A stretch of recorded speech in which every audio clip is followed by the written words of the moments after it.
الراضی Islamic school جماعت سوم مضمون اردو قواعد کلپ نمبر 2 بسم اللہ الرحمن الرحیم السلام علیکم ورحمۃ اللہ وبرکاتہ۔ ہم آپ کو الراضی اسلامک اسکول کی آن لائن ٹیچنگ سسٹم میں خوش آمدید کہتے ہیں۔ جماعت سوم مضمون اردو قواعد۔ آج ہم مذکر مؤنث کے بارے میں پڑھیں گے۔ سب سے پہلے میں اس کو ڈیفائن کروں گی۔ یہ مذکر مؤنث کسے کہتے ہیں؟ وہ لفظ جو نر یعنی بوائے یا میل کے لیے بولا جائے اسے مذکر کہتے ہیں، اور وہ لفظ جو مادہ یعنی گرل یا فیمیل کے لیے بولا جائے اسے مؤنث کہتے ہیں۔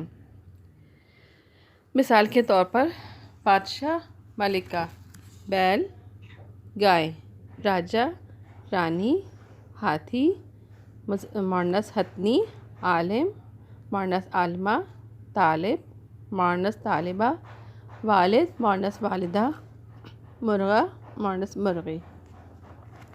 اب ہم اس کو مشق کے ذریعے پڑھیں گے اور اس کو سمجھیں گے۔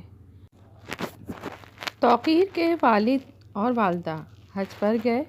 والد مذکر ہے اور والدہ مؤنث۔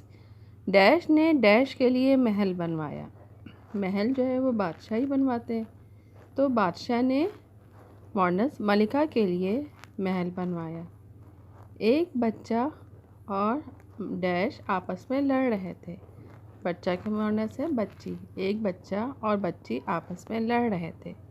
ماموں اور ڈیش کل لاہور آئیں گے۔ ماموں مذکر ہے اور مؤنث ممانی۔ ماموں اور ممانی کل لاہور آئیں گے۔ طوطا اور ڈیش درخت پر بیٹھے ٹیں ٹیں کر رہے تھے۔ طوطا اور مؤنث طوطی درخت پر بیٹھے ٹیں ٹیں کر رہے تھے۔ امید ہے آج کا سبق آپ کو سمجھ میں آ گیا ہوگا۔ کام مکمل کیجیے، وقت پر کاپی چیک کرنے کے لیے بھیجیے۔ اپنا بہت سا خیال رکھیے گا۔ اللہ حافظ۔